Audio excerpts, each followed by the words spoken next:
This one's from Shayok Banerjee from the Telegraph.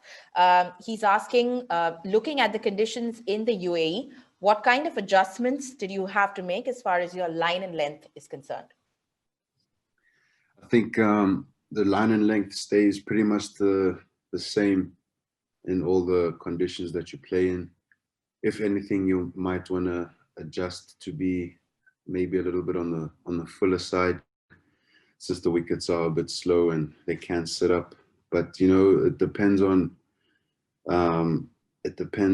the conditions that you're faced with on the particular day. You need to find the length that's going to work for that particular wicket.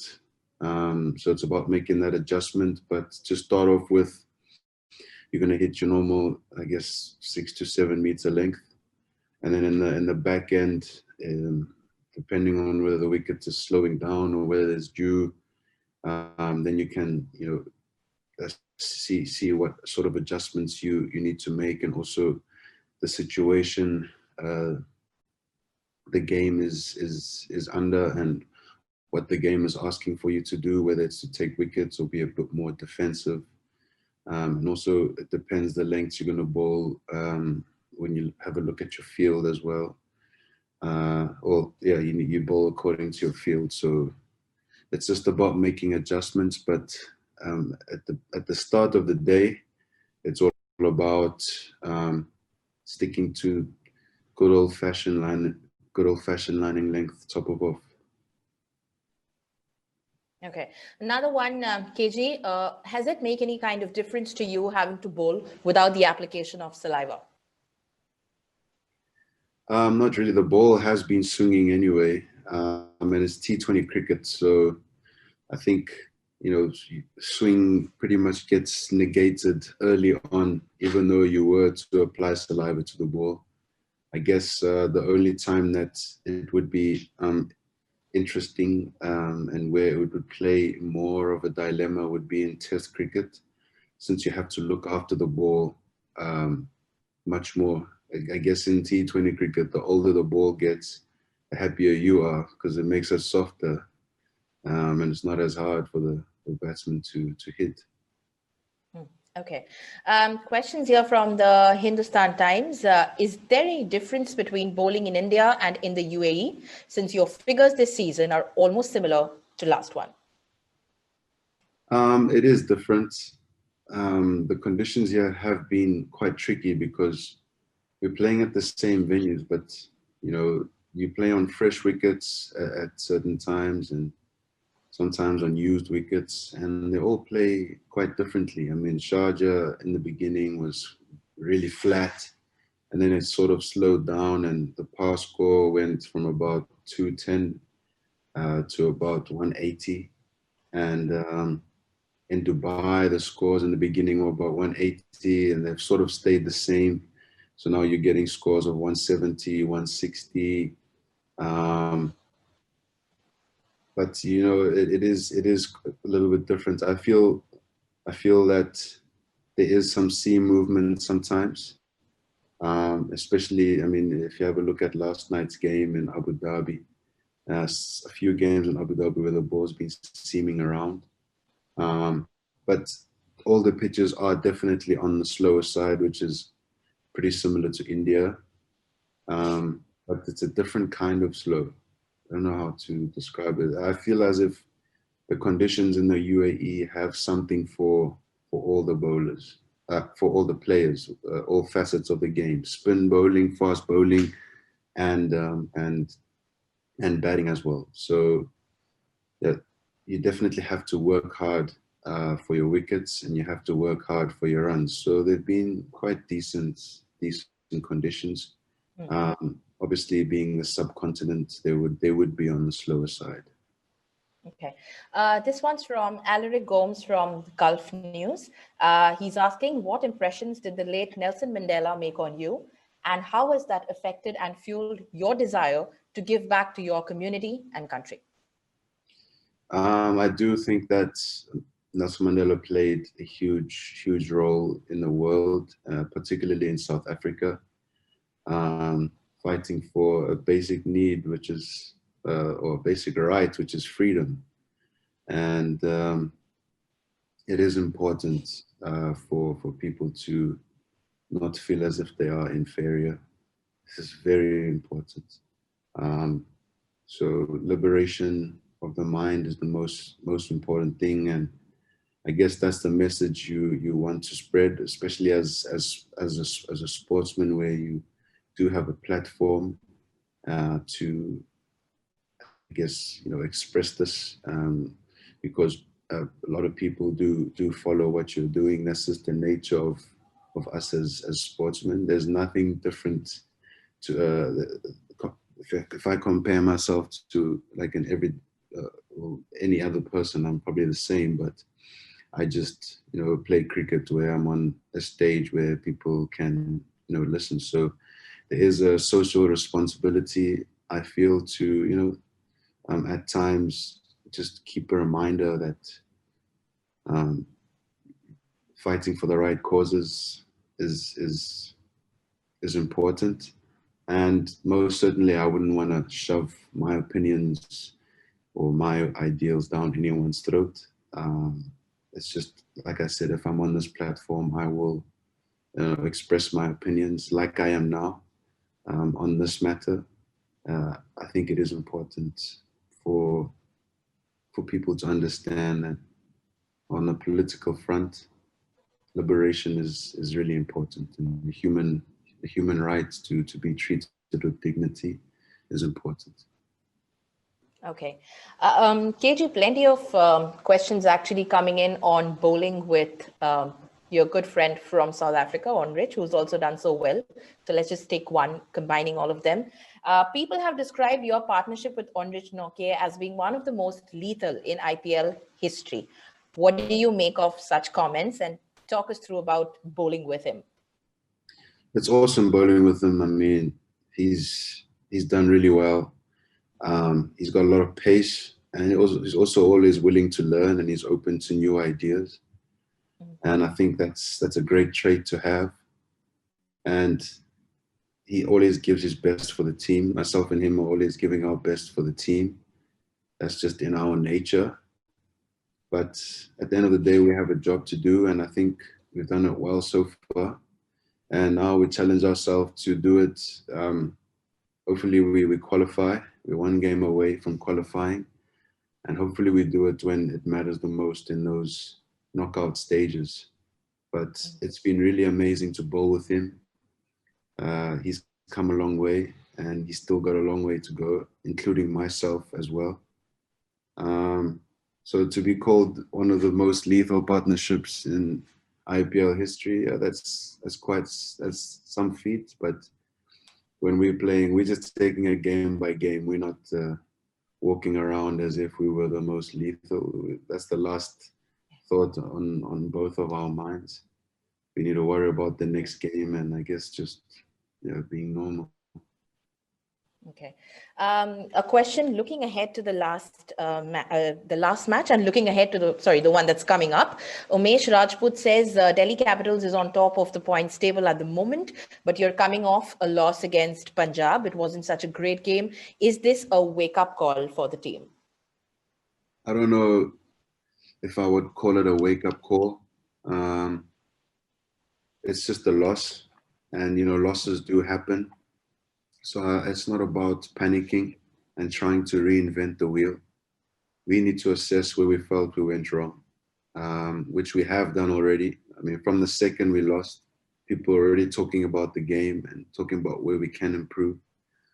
But bearing that in mind, we need to realize what good came out of that game as well. So you keep reinforcing on what you're doing well, not just focusing on the negatives. So probably few negatives in that game. And at this stage in international cricket, or at this stage where you have such quality players, those few negatives can go quite a long way. I mean, so all we need to do is not reinvent the wheel. Losses can happen. So it's just about getting back up and getting ready for the next game, having identified what we have done wrong and also what we have done right, and make those minor adjustments. KG, this one's from Neeru Bhatia from The Week. She's asking, what aspect of your bowling are you enjoying the most at the moment? To be honest, I enjoy bowling whenever I have the ball. It's a challenge for me, whether I bowl 2 up front or 2 in the death, or 3 in the death and 1 up front. Every time I'm given the ball, you know, I have a job to do, and yeah, cricket is my passion, or sport is my passion, and I happen to be playing cricket. And I'm glad to be doing what I do, and my job is to try and take wickets and not go for as many runs as possible. So whenever I'm given the ball, that's all I try and do. Okay. One from Subodh Mayure from Midday. Your thoughts on Shreyas Iyer's role as the captain of the Delhi Capitals team? And additionally, he wanted to ask you your advice to a young speedster like Tushar Deshpande. Shreyas has been really unbelievable as a captain. I think he is young for a captain, especially when you are leading overseas players and on a big stage such as the IPL. You know, it's no Mickey Mouse stage. So he's done really well so far. He's also leading from the front. But Shreyas is just a normal guy. You know, he's chilled out. So when we get on the field, he is the captain, and he has to make decisions as well. But at least there are some senior players, and I'm sure Ricky is helping him a lot, and other senior players around the team where we can discuss a few things. So it's a very liberal environment. It's not a dictatorship, which is probably one of the reasons we've been really successful. So he's got all the tools around him, and I think he's used them well so far.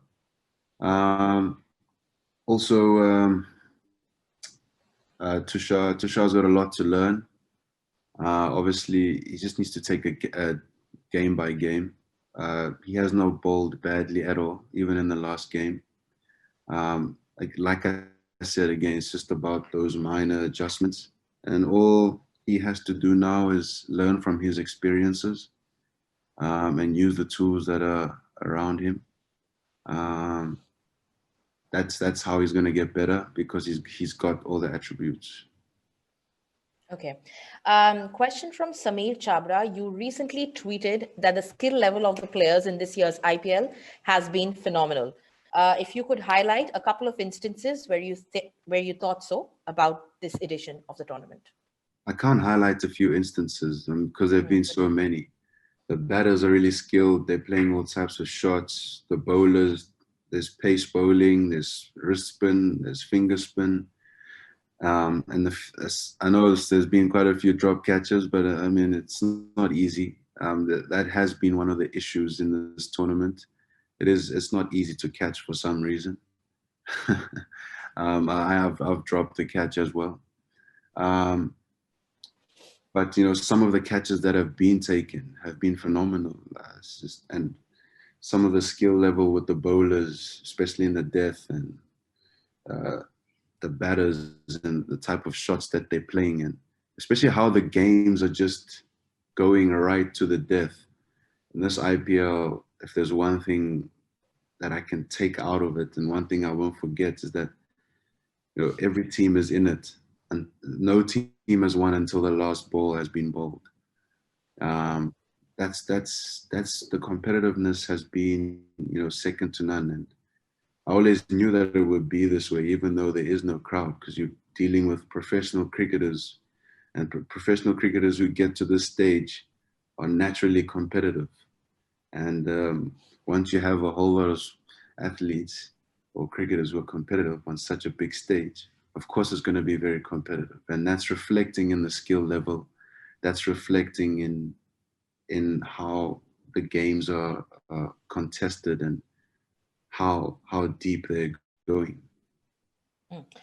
We can take a few more. This one's from Vishal Menon from the Indian Express. In the past, you had picked Dale Steyn's outswingers, Imran Khan's in-swingers, and Waqar Yunus's Yorkers as the ingredients for the perfect test bowler. Who all would make up for you your perfect T20 fast bowler? I mean, there's so many great bowlers. I mean, in my head that time, subconsciously, maybe I was just thinking Pakistani bowlers. But there's so many great bowlers, man. I don't know. I don't know. Asif, Malinga, Yorker. Whose bouncer would I pick? I don't know.